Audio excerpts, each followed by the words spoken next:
Well, welcome once again to the Party of One podcast, the actual play RPG podcast, where the gaming table is always set for two. I'm your host, as always, Jeff Stormer, and this week on the show, I am joined by Katy Morgan for a game of 52 Days on the Ice. 52 Days on the Ice is a game about a journey taken by two people, one of whom, the Exile, is familiar to this world, the other, the Envoy, is not. Together, they must traverse difficult terrain across a great expanse, and hopefully along the way, find some level of understanding between one another. It is a game about how these two characters relate to one another, and how their relationship changes as they travel together across this great and dangerous expanse. This game rules. There's really no other way for me to put it. This game is absolutely incredible. I adored playing this game from start to finish. It is everything that I want out of role-playing games, and it is, I think that you're going to love it. I recommend going and picking it up right now. Like I said, it rips. It rules, and I'm such a big fan. You can find the game at occasional.itch.io, or you can check the show notes for more information. Katy is the social media manager and a frequent cast member on Off the Table, which I've talked about before on the show. Off the Table is an incredible group of community-funded streams and podcasts supporting indie tabletop role-playing games.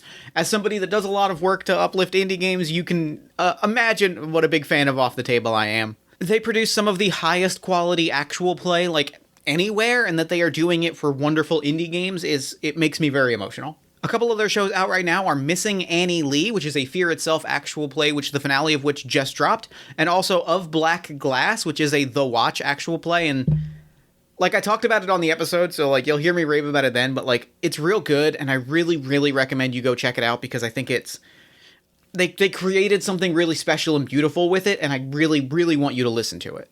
You can find more information about Off the Table on Twitter at off_the_table, and you can find more information about Katy's work at KatyFace on Twitter. That's KatyFaise. Now, I think that's all we have here. I don't think I have anything else to shout out before we dive in, so why don't I throw it over to me in the past so that he can get started with the show. Take it past me.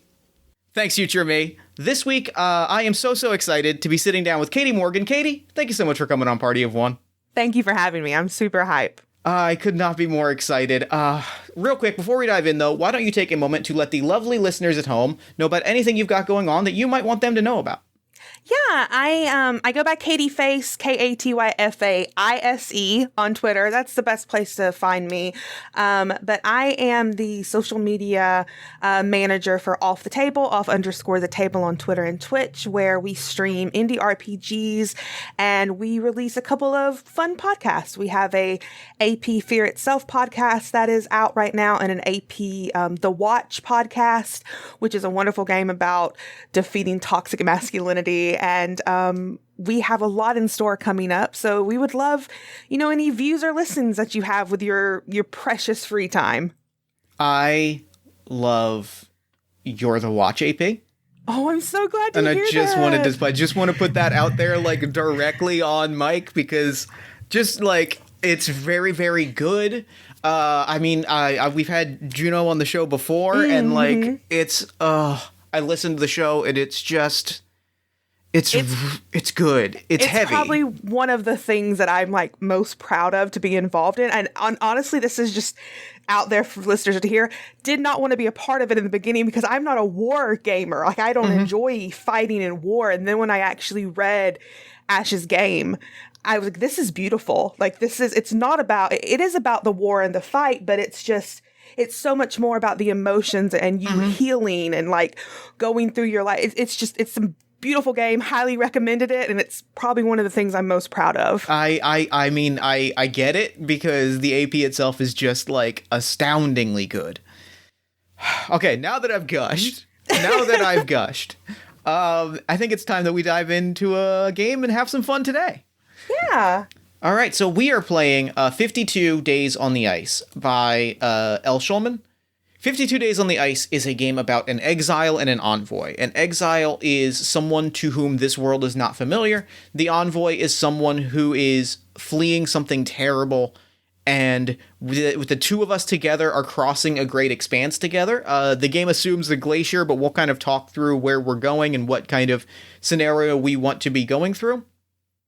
But basically, we are going to pull some cards, we are going to answer some questions, and we are going to explore how our relationship changes on the course of this harsh and unyielding journey. I'm so excited. I've played this game once, and it was an experience that brought me to tears. And so I've been really excited to play it again, and I'm so happy to be playing it here with you. I'm very, very excited. This is extremely up my alley in that it is heavy and intense and like telling a really compelling story with very simple mechanics, and like that's my jam. That is where I live. That is my home turf. And so I could not be more excited to play through this game today. Me too. All right, so we've got a deck of cards in front of us. We've split out the cards into two smaller decks based on the diamonds and clubs and hearts and spades. Or no, hearts and clubs and diamonds and spades. We've split the decks. We've shuffled a joker into each deck. What's going to happen is we're going to continually pull cards. Those cards are going to give us a prompt for a scene. And then we will address those through action, conversation, or flashback. And over the course of play, we're going to tell the story of this journey across the ice. When we flip the Joker, the first Joker is going to tell us like a major storyline beat. The second Joker is going to push us into the ending of our story. And over the course of the story, we'll see how our characters change and how our relationships change. Awesome. So the first question that we have to answer is which of us is going to be the Exile and which of us is going to be the Envoy? Do you have any particular pull toward either of them? I don't have a particular preference. What did you play last time? Because you said you've played this once before. I want to say I played the Envoy, the alien character, the one who was fleeing. Then I think I would like to play the Envoy and have you play the Exile. Awesome. So we are going to go through. We have a few simple questions to go through. We have 3 basic ones and 2 optional questions. We can fill those out, and then we will answer them and introduce our characters when we have answers to these questions. Nice. Do we want to stick to the glacier idea, or do we want to do like stranded in the water or any space, something like that? Because I know that when I played it, we did the basic glacier idea. It was perfect for us. But I'm also open to any other kind of setting. I really so I'm feeling the glacier, but if you want to change to it to something else, we can go with the different. I like the glacier. I like it being sort of based on what the game is about. I like that. All right, so I've answered the 3 questions and the 2 optional questions. Would you like to go through your character first, or should I? You do yours, because I'm working on my optional ones. Okay, sounds good. I am playing Rex. Rex uses he, she pronouns. Rex came to this world. Rex walked through the fog, and she hasn't stopped walking since. And what is alien to Rex about the Exile? What is alien about your characters? Your character is vast and free associative in a way that, like, my character, I walk through the fog and I focus on the walk at all times. Like, I seem to be, even when sitting still, like, always walking and always taking that next step forward. I don't free associate in that way, right? Like, I don't have that free associative outlook on the world. My home world, the place that I came from, the place on the other side of the fog, is constantly, like me, it's constantly moving. There is a constant momentum to every object and molecule that seems to be always, in the way that they always say that the earth is moving under your feet and you just can't feel it. Imagine a world where you could feel it. Oh, I love that. That's very evocative. And I have not been on this world for very long. I think it has been a scant small amount of time as I've been walking. Oh, that's really cool. So my character, the Exile, their name is Yuna. They use they them pronouns. How did you come to know the Envoy? I found Rex as I was injured and trying to find shelter, and I think that Rex assisted. Somehow, like maybe I had really twisted my ankle and it was hard to walk, and Rex was able to make a brace for my ankle and help. Can I throw out a suggestion? Ahead. Of course. I mean, tying into how he came to this world, maybe Rex literally carried you on her back until the two of you found like a spot of shelter. Like if your ankle was twisted, I did what I do best and I walked, and like I was like, well, I lifted you onto my back, and like we walked until I found a space that you could stay in shelter. And I adore that. And Yeah. the next day you woke up and found me just walking around the sort of cave structure that we had inhabited. I love that a lot. Yeah, that really ties in well. Yeah. What is alien about the Envoy? I said that Rex's eyes are different than the eyes I'm used to, and when I say that, I mean that the people in my home, I think their eyes are very resigned and sort of lifeless. They're sort of resigned to this cold life that we live. And Rex's eyes were the first eyes I saw that had a bit of, well, that constant moving in them. I think it even goes to their eyes. Their eyes are constantly dancing and moving, and it interested Yuna. Why were you exiled? I refused to be a sacrifice for my people's god to end the cold. And what makes your world unique? We're used to the cold. It's never been warm here. Even though we are trying to end it, we don't know if that's even possible. So it's always been cold. It's always been glacier-like. And we are sort of built for it. I love that. I love that a whole lot. All right, so we've answered our questions, which means it is now time for us to start drawing cards and laying out scenes. Would you like to draw the first card? I will. Okay, so 7 of Diamonds. What you trust your companion to do. I think this is very early into Rex and Yuna's meeting. And that trust isn't there automatically, even though Rex did so much to help Yuna. I think it makes sense. They're strangers. Yeah. Yuna wouldn't completely trust Rex all the way, and Rex wouldn't completely trust Yuna all the way. But I think that there's one night when Yuna is healing still, and it's sort of gotten a little worse for wear. I think they're a little feverish, and they trust Rex to keep an eye on their shelter because they're not sure if they're in an area where there could be enemies. There are things that lurk in the ice that Yuna doesn't like to talk about, and they feel threatened by that. And so I think the scene is Yuna a little feverish, wrapped up beside a fire, and I think they've been asleep for a little while, and they've woken up and stayed quiet and just opened their eyes a little bit to make sure that Rex is still awake, because they don't actually trust Rex yet to stay awake the whole night. I like that a lot. And I think what they see is Rex, Rex sitting does that kind of leg kicking fidget where you kind of move the weight of your leg from one leg to the other. It's almost like a walk. Even when she's sitting, it's just kind of shifting that little bit of weight back and forth. But it doesn't seem anxious. It doesn't seem eager to move. It just kind of seems, if anything, it almost seems rhythmic and sort of a little not hypnotic in a conscious way, but it's like watching a metronome, right? It's just it's perfectly timed, it's perfectly rhythmic, it's perfectly harmonious, and it's just this little bit of movement, and it seems like they are eagerly looking out and keeping a watch while this sort of rhythmic thing keeps, they seem awake and alert and focused. He's got that energy of she could have a conversation, but he's kind of keeping this energy present, and it's this movement that seems to be keeping her grounded. You know what I mean?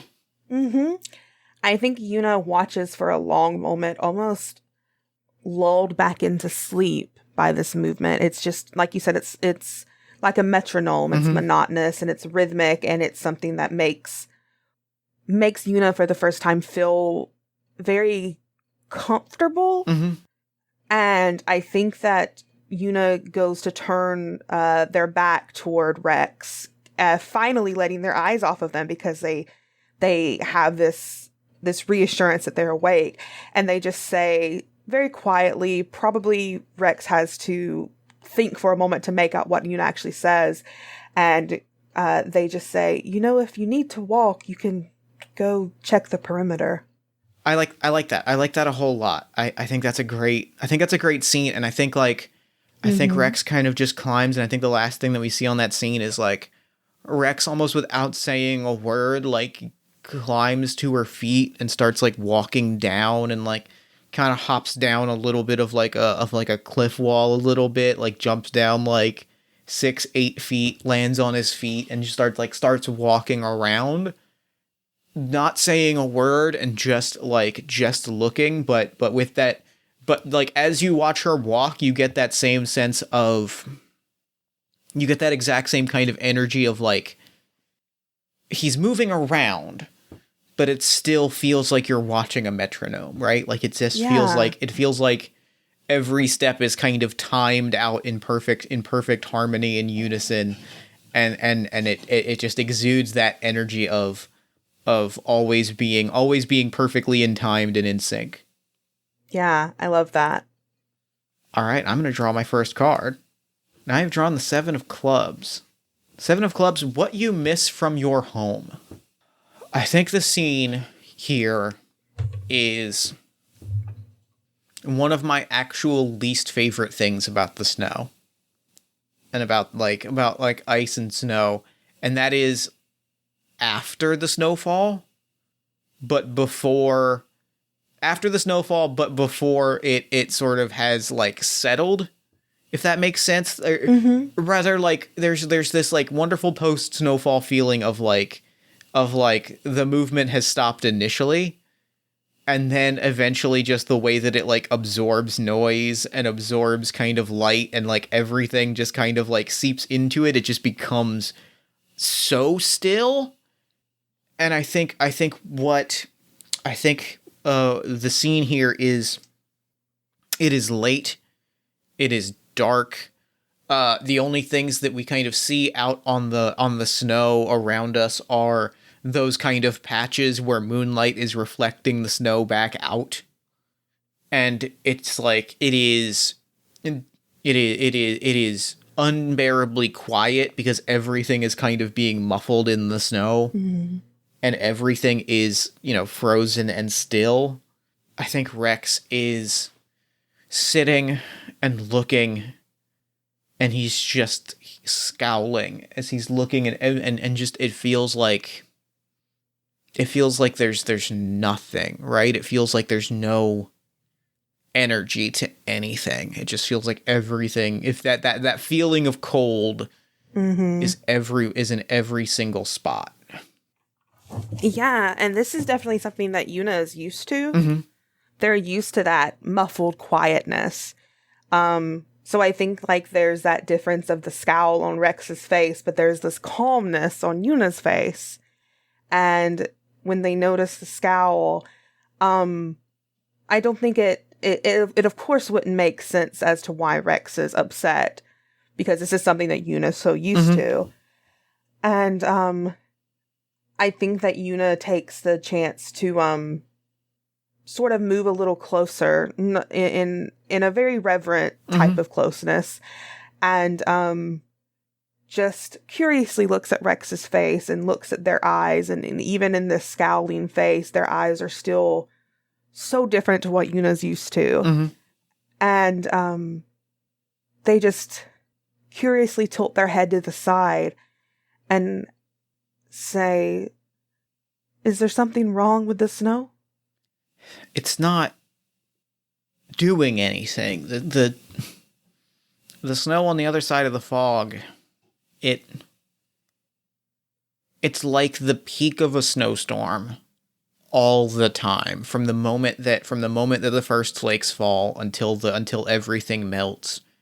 It is wind, it is howling wind, and it is blowing gusts of snow, and it is flurries, and it is splashing slush, and even as it melts into dancing, splashing puddles. It doesn't just sit there. Yuna takes all this in and thinks for a long moment, because though that they know what Rex is talking about, because of course they've had their fair share of snowstorms.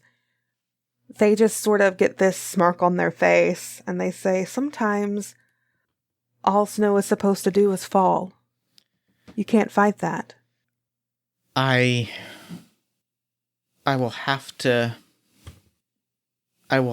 get used to a world where I don't have to fight. I think that Yuna stands up when Rex says that and walks a little bit away in the distance, and you can see Yuna stand there and think for a moment. And then they begin to sort of kick the snow up with their feet and make it move around them. Just the snow dust, everything just sort of blinds the rest of the world for Yuna. And they say, well, if you don't want to fight it, then make it what you want it to be. And I think this is the first moment where Rex plants both feet and looks around and like actually stops moving as you're kind of kicking the snow up. And not in a like aggressive, like I don't want to participate way, but in like he just kind of pauses and smiles and looks and doesn't fight it. Doesn't fight the flowing snow any more than she fights the snow sitting on the ground. I love that. I'll pull a card now. So I realized a question and a request. I realized I pulled an Exile card last turn, thought that I got our rolls mixed up, pulled an Envoy card, and the 7 of Clubs is an Envoy card. We have this Exile card on the table. Do we just want to use this? I will use that one next turn. Okay, that sounds good. Fair. Yeah. I got completely mixed up. Oh no, that's fine. But it worked out for the best because that was a great scene. Yeah, I liked it a lot. All right. So I pulled the 10 of Hearts. All right. Wait, is that an Envoy card? I pulled one of your cards. I did exactly what you did. All right. Well, then we've worked out. Well, then it's all worked out for the best then. It really has. 9 of Spades. The 9 of Spades. What you envy about your companion? Ooh, that's very spicy. I don't know if we need a really narrative scene for this one, because I think that what it is it's Yuna as they're traveling together. Whether Rex would notice or not, Yuna is so envious of Rex's focus. Yuna constantly has so much on their mind that they get distracted very easily. Rex probably has to make sure that Yuna's walking the right direction sometimes. It's just a very scatterbrained feeling.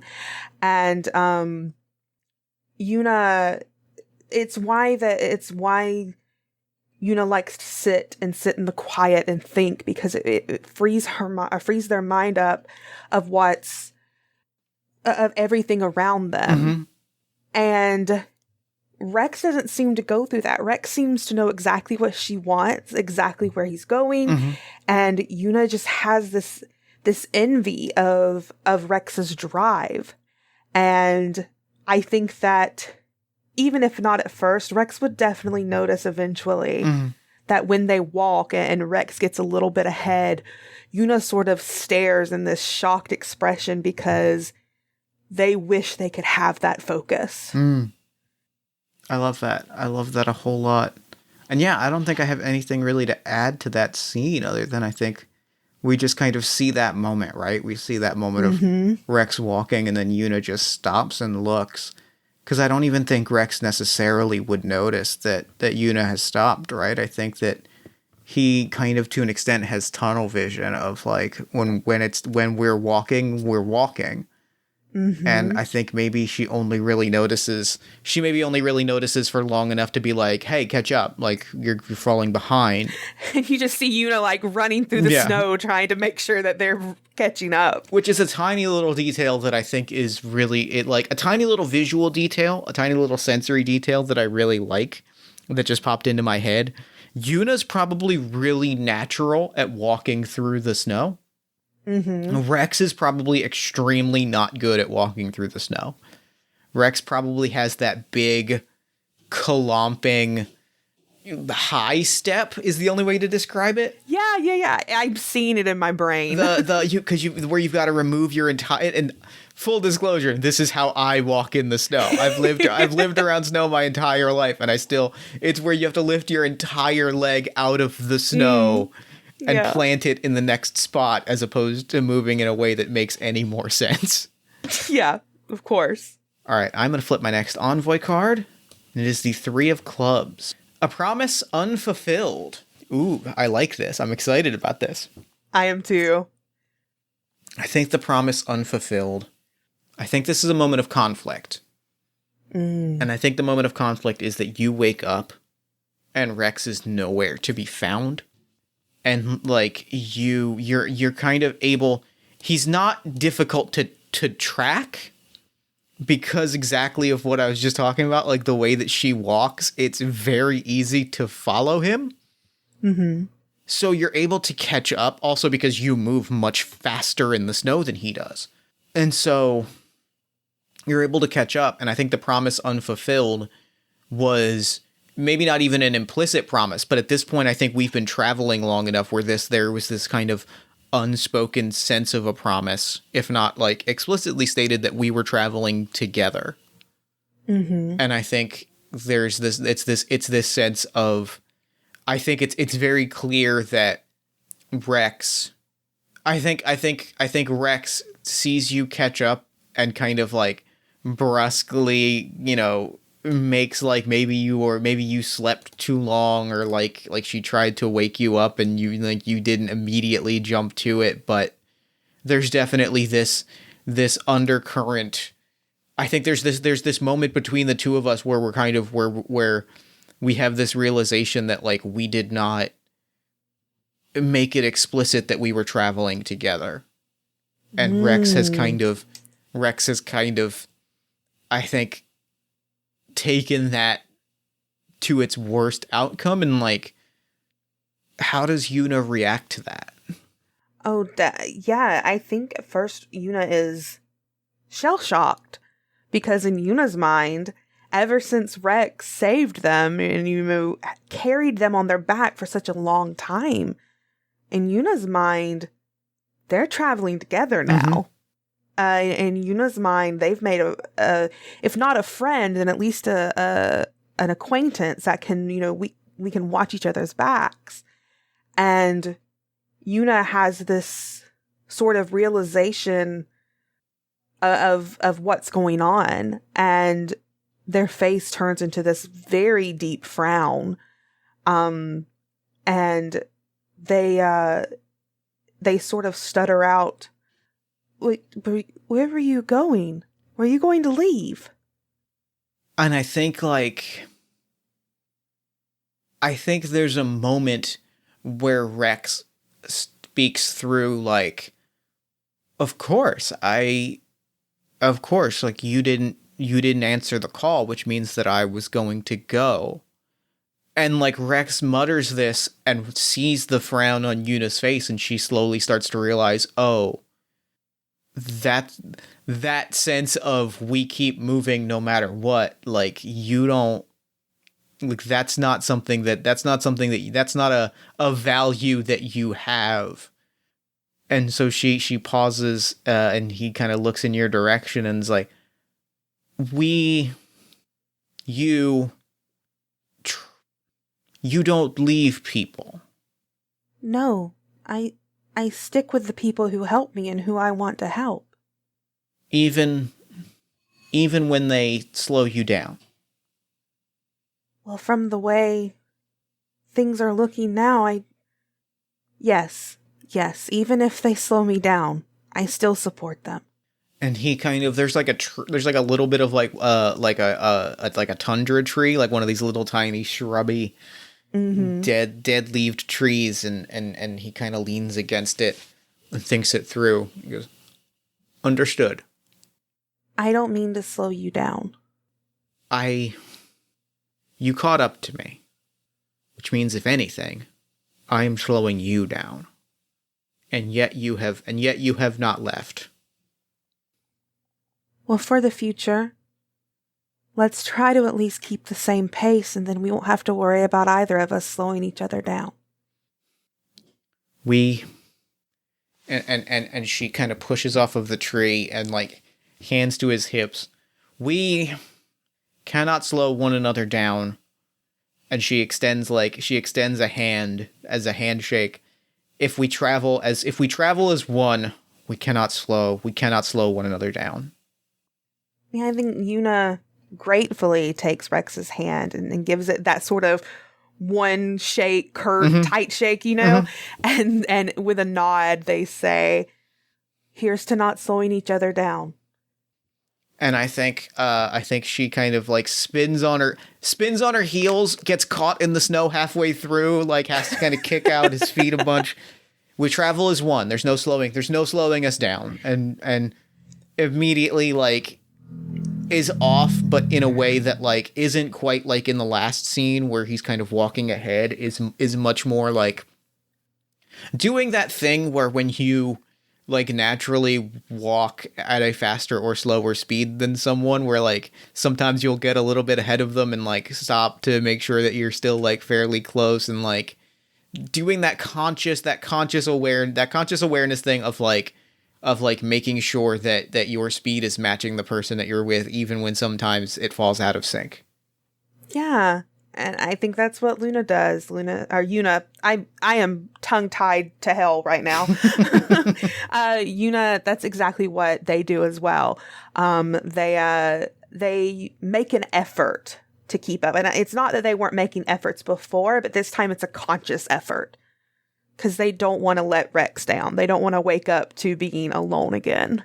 I like that. I like that a lot. I like this moment in our relationship a lot. Okay, so my turn, and I pulled the 6 of Spades. And the 6 of Spades is a fear of what's to come. I like that a lot. I like that a lot. Fear of what's to come. I think what we see is one night. It's another quiet, muffled night, and there's a fire going between us. And without prompt, Yuna begins to tell this story of where they come from. And I think that it's this long tale where they are focusing not on what lies in the snow, but on the people who go missing. They tell Rex about this young woman who was traveling to find medicine for her husband, but she never returned, even though the husband got well. Of this elderly man who wanted to explore further than their home just to see what lied out in the snow, but he was never heard from again. And in these tales, Yuna is telling like personal details of these people, like they know them, know them well, that I don't think Rex can tell if these are things that Yuna personally encountered or if these are just stories that was passed down to them through their parents or what.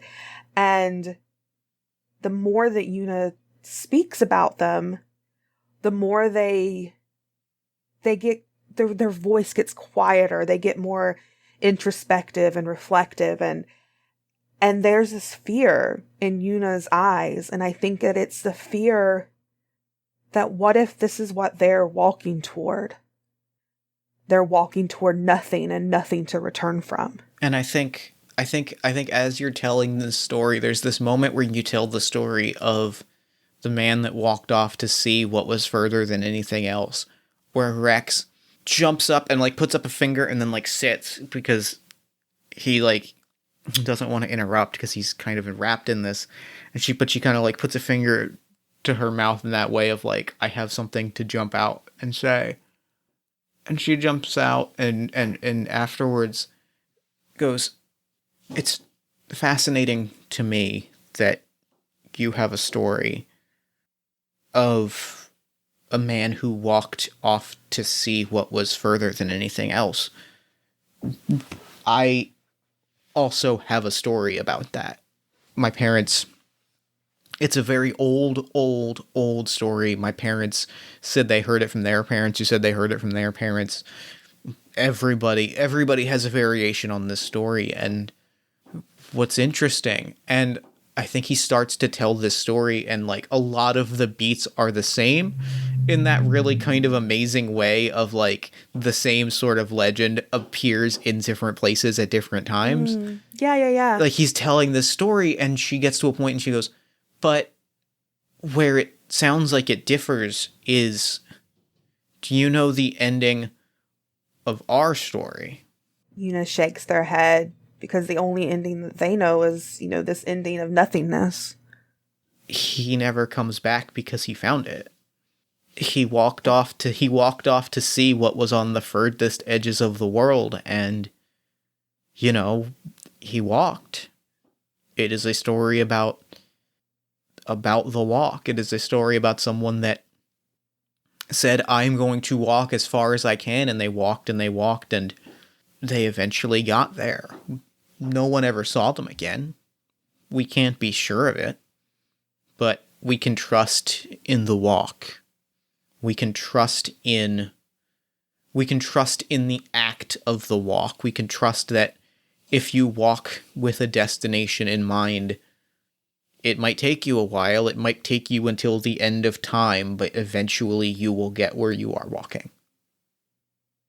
I think Rex would see Yuna's eyes go very wide, clearly listening to her version of the story. And when Rex ends, they sort of give them this nod. It's definitely more Yuna reassuring themselves. Mm-hmm. But I think that the message goes through to Yuna that maybe they aren't walking toward nothing. Maybe that there is something at the far end of the earth. And Yuna just mutters under their breath with a smile. I think that there's a little bit of a smile there. They just say, I think I like your version of the story better. And I think that's the end of our scene, because that's a lovely ending to that moment. Was that your card, or was that was you? That was my card. All right, then I'm going to draw one for mine. I've drawn the 6 of spades. Nope, that's an exile card. No, that's a 6 of clubs. Oh, I got the clubs and spades mixed up. Yep. I was like, I swear I pulled it from the right. Okay, we're good. I love that we're following this up with a fear of what has passed. Oh, that is I love when it works out that way. That's the magic. That's the magic of games, is what that is. Yes. I think Yuna is awoken with a start. I think you are jostled awake, and for the first time you see that sort of metronome passing the weight from foot to foot. And now it seems anxious for the first time in the time that you've known Rex. Like it now seems like it's anxious fiddling and shifting as he wakes up Yuna, and like she walks to the edge of the cave and looks out and like walks back and kind of shakes them again and walks back and like looks around and is clearly like uneasy. And I think when you finally, get up and like crawl awake and crawl out, like you look out and it's as close to lovely as like a cold, bleary, snowy day can be, right? Like you can see the sun, and things are like some of the ice is melting a little bit. It's still cold, it's still freezing, it's still frigid, but it's clear and it's crisp and it's sunny, and like it is kind of like what you hope for when you hear about like a day after a snowstorm. Mm-hmm. And I think that Rex looks visibly unnerved as he looks as far out on the horizon as he can, before finally turning to Yuna and just whispering, "There's no fog." Yuna is a little confused at first, still in that state of like waking up and getting their bearings about them. And they follow Rex's eyes out into the expanse, and they sort of raise an eyebrow in curiosity, and they say, "Does there need to be fog?" I walked through the fog to get here. If there's no fog anywhere out on the horizon, if it's clear skies as far as I can see, how can I know if I'm ever going to walk home? Yuna's expression softens a little bit, because they are definitely, now that they're sort of waking up, they're noticing that anxiety from her. And it's definitely feeding over to Yuna finally. Like, it's making even Yuna a little anxious. But Yuna's trying to stay calm and collected, because it's wild to see Rex look anxious, for Yuna at least. And they put their hand on Rex's shoulder, and they say, "There's always going to be fog somewhere. You have to enjoy the days like this. We don't get many. We'll find the fog, I promise." And I think, like, his reaction, I think the lines on her face harden a little bit as he kind of leans in and says, you and I have made promises before, out loud, spoken, and we have kept them to date. I will hold you to this. Yuna nods, realizing the weight in Rex's words and the trust that Rex puts in them.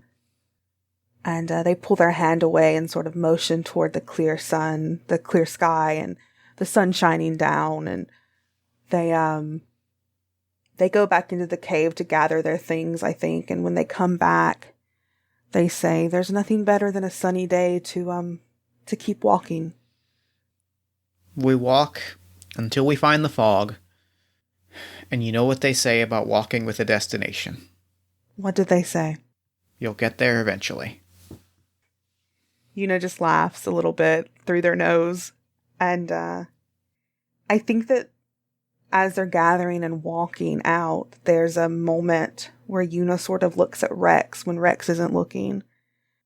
And there's a frown on their face, because they hadn't thought of Rex finding the fog again and leaving. And it sincerely makes them sad. I love that. Yeah. Okay. All I'll right. pull a card. Make sure I pull from the right deck this time. Okay, King of Diamonds. What makes your companion beautiful? Oh, I love that. That's nice. I like that. I think the longer that they travel together, they become more comfortable with each other. Like, I think that trust begins to build, and they're able to talk more to each other about where they come from, what they're used to, like things like that. Just little things that make you build up that comfortableness with a new person you're around. And I think that Yuna ends up finding themselves really drawn to the way that Rex is so forceful with the way that he speaks. It's just like how she always has a destination in mind. When she speaks, she knows exactly what she's saying, and he knows the point he wants to get across. And to Yuna, that is such a beautiful trait, because one isn't talking around in circles, and one isn't saying needless things and wasting time with needless words. And they love the way that Rex gets their point across. It's a very broad type of beautifulness, but it's really what draws Yuna to Rex. There is no doubt in Yuna's mind what Rex says is what Rex means. And I think that Yuna just finds that so heartwarming and comforting and beautiful. it's a trait of Rex that they will always carry with them and wish that they could, that they could also do.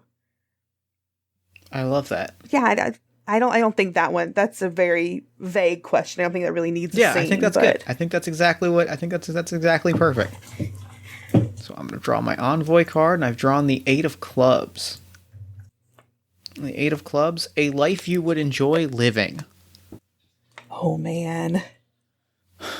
I think this is a fairly short scene, but it's one that I kind of want to throw to you a little bit. Yeah, of course. I think that it's a scene of the two of us. I think it's late, and it's the two of us sitting in one of these kind of glacier crevasses or caves or area, little spots of shelter along the path that we're walking. And I think, it is there's not much to do other than talk, especially because there's so little kind of out here. Mm-hmm. And I think it's the two of us swapping stories, and I think Rex is hearing Yuna tell stories about their life and about very specifically hearing almost this sense of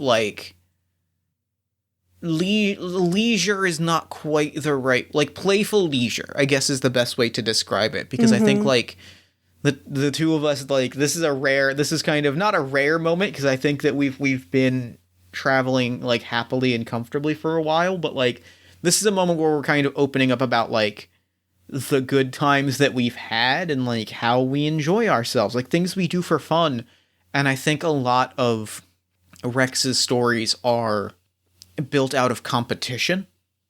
In that in that sort of sense of it is the purest, it is a way that is kind of translated out from being someone that is always moving for something and always having a goal and a destination. I think a lot of her leisure stories, a lot of the things that he describes as doing for fun are competition, right? It's races, and it's games of skill and of competing against one another. And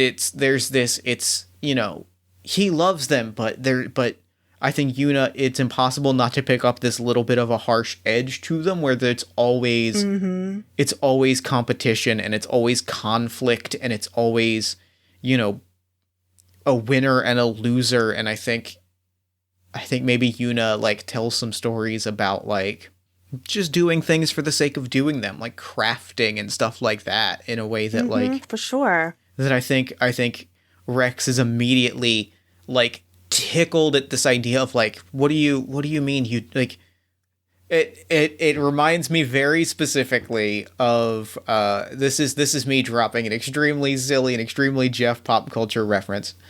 There is a scene in It's Always Sunny in Philadelphia when Charlie writes a musical and all the other characters go, all right, so who are we doing it versus? Who are we getting one over on? And that's exactly that's exactly what I picture is Rex just leaning in and be like, so you just you're doing this, you're playing this game, you're doing this activity. Who are you against?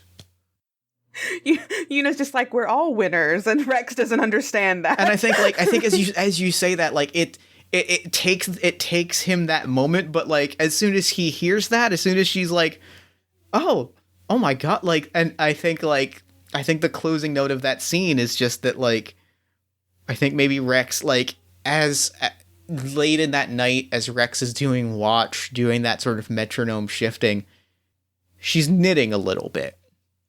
Aww. And it's just has taken up this one little tiny piece of crafting just for the sake of doing it. Oh, I love that so much. Yeah, I definitely enjoy that. Would you be interested in us pulling the first Joker? Yeah, absolutely. Okay, awesome. I was 2 cards away from it anyway, so that's perfect. Yeah, that's perfect. So the first Joker, something drastic shifts in your relationship. What? I think I think we find the fog again. Mm-hmm.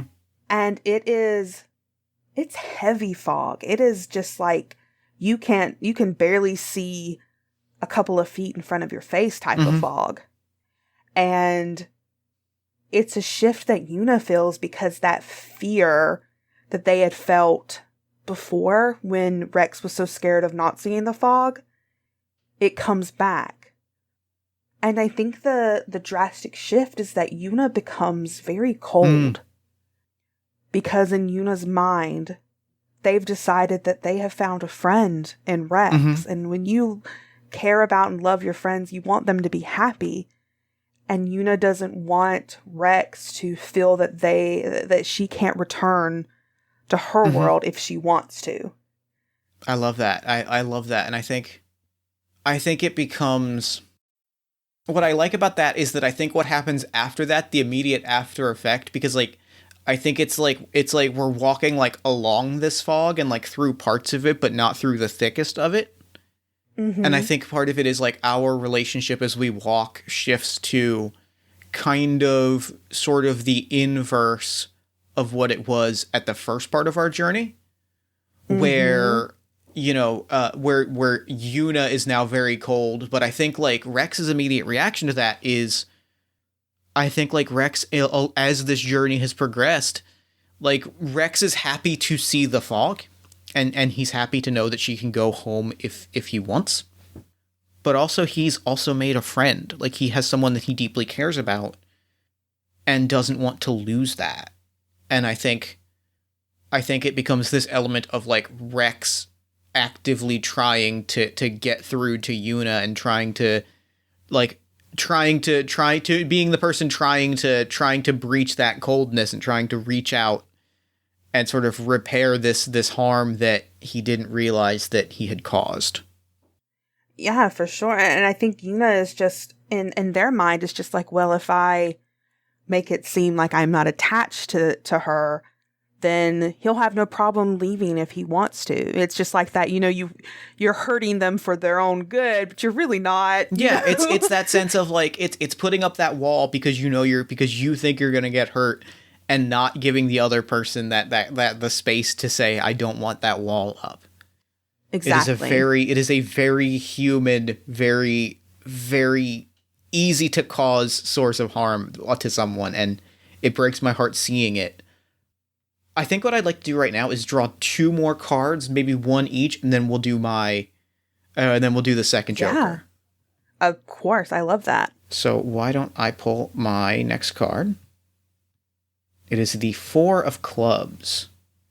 4 of Clubs, what you didn't know was... I mean, this is perfect, right? Like, this is a good confrontation. I love games so much, Jeff. I love them so much.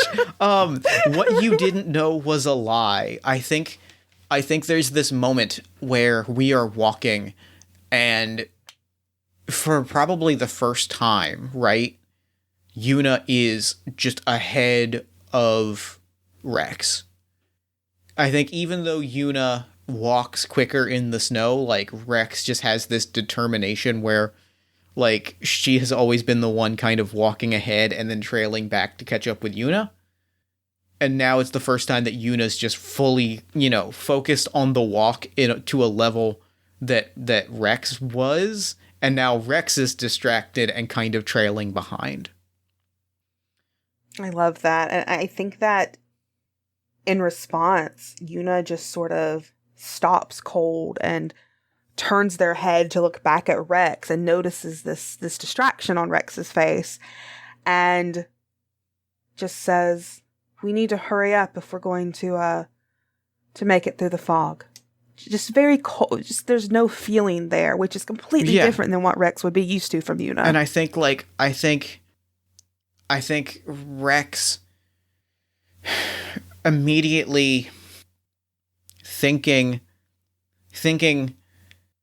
like, probably, like, that's probably the lie that Rex thinks is a lie, or Rex doesn't know is a lie, and, like, hunkers down and walks through it, right? Like, catches up and thinks that completely thinks that for whatever reason, this person that has been nothing but open and honest with him is just being curt and being focused on the thing. You know, it's been a long journey, so she wants to make sure that they have the space that they need. So Rex walks, I think, and I think in that very painful and tragic way that comes with building these walls, Rex doing the exact thing and taking Yuna at their word is the worst thing that she can do, because it affirms all of the wrong things that Yuna has thought in their head. Yeah, and I think that we leave the scene with both of them walking in silence, which is a very new thing. I think they used to talk while they walked, and now that it's silence, it's just complete quiet between them. It's just very unnerving, crunching. I think. Yeah. Oh man, that gave me chills. I love it. Okay, I'm gonna draw my last one. 9 of Diamonds. What is reflected in your companion? I think they stop just to take a break one day. It's in just the middle of the day. And they're having to stay so close to each other because the fog is so quick. And it's a very physical thing that Yuna sees reflected in Rex.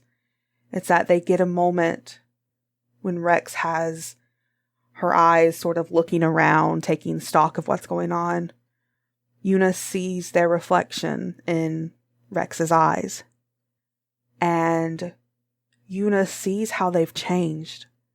They see how even their whole demeanor has changed. They've gone cold and they've gone sort of unlifelike, and it breaks Yuna's heart because that's not the person that they are.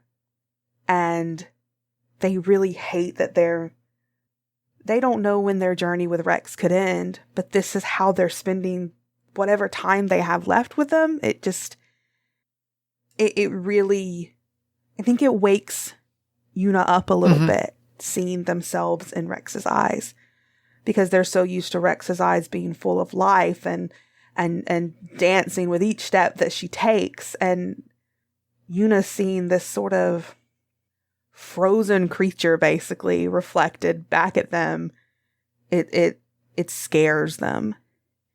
And I think without any prompt, without anything said, Yuna just looks at Rex and says, "I'm sorry," and then goes back to packing their things back up to get back on the journey. But doesn't further the conversation, doesn't bring up a reason why they're sorry. They felt like they owed that to Rex.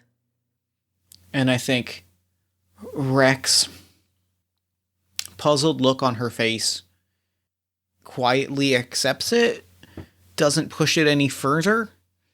And I think there's definitely, like, there's a moment where there's this sort of almost tentative moment where Rex, like, points up at a bird and is like, "Have you ever seen one of those that's got a 45-foot wingspan?"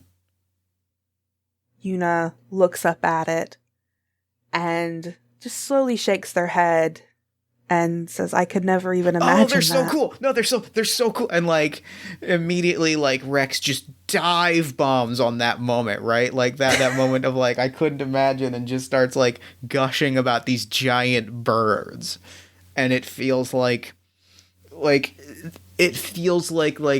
were just kind of like, that was the opening salvo to be like, can I share with you the warmth that we have shared before. Dives into it, and it's just like, I think the last thing we see before we flip the Joker is this like extremely wide shot of the two of us walking, and Rex is like doing wing gestures with her arms and like pointing at the sky, and like you're watching him just completely over emote about how cool this bird is. And I think Yuna is genuinely laughing for the first time in a while. Gosh, that's so good. So, with our last card, we're going to flip the second Joker.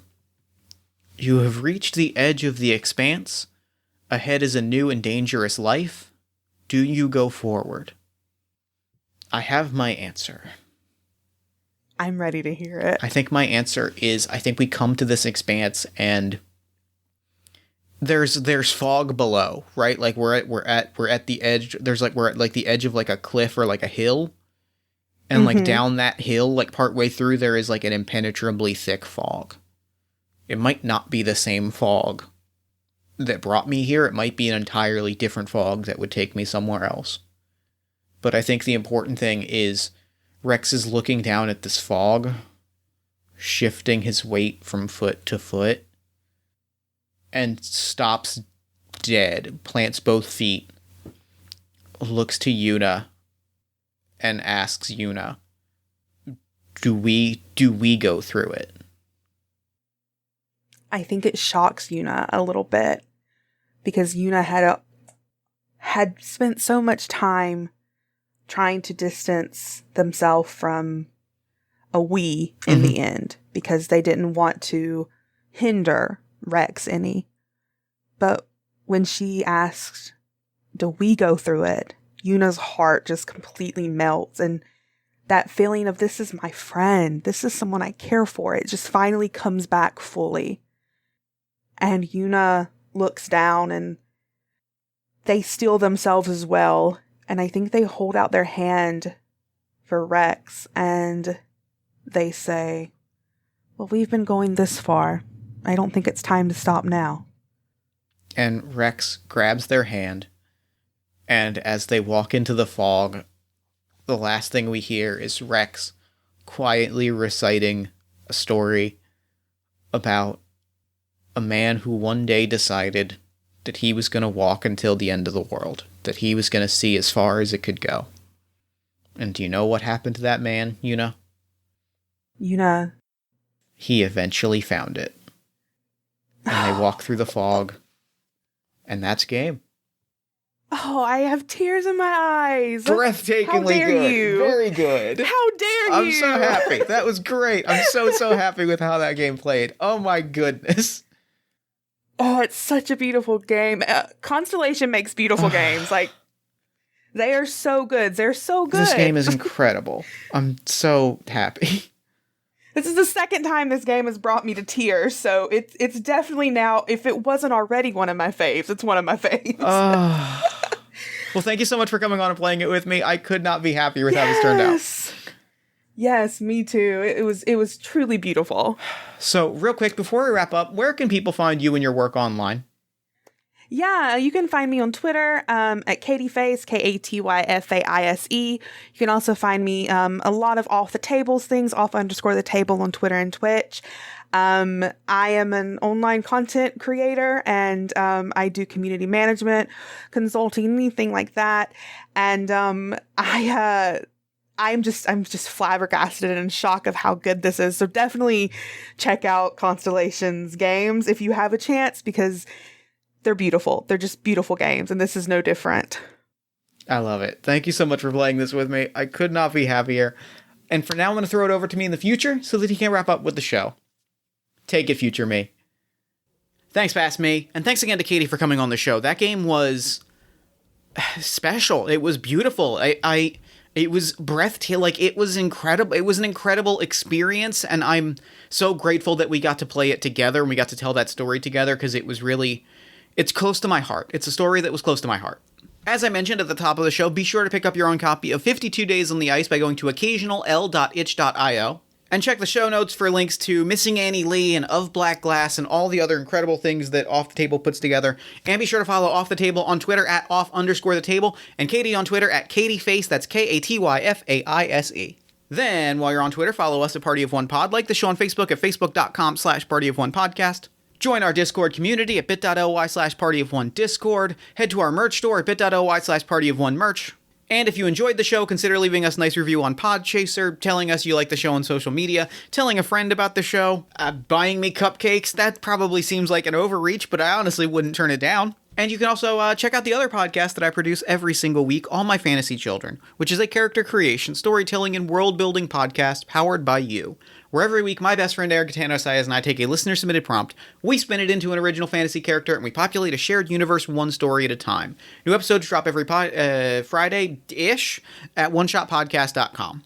Party of One is produced and edited, as always, by Jeff Stormer and Jen Frank. All music for the show comes from the song Infinite Lives by Megaran, featuring the D&D Sluggers, and the Party of One logo is by Evan Rowland. If you'd like to inquire about advertising rates, coming onto the show as a guest, or about press coverage of the show, you can email me at partyofonepodcast@gmail.com. And, until next time, thank you so much for listening. Remember to fight the forces of fascism every single day. Remember that self-love and self-care are radical and defiant acts of resistance. And as always, party on, everybody.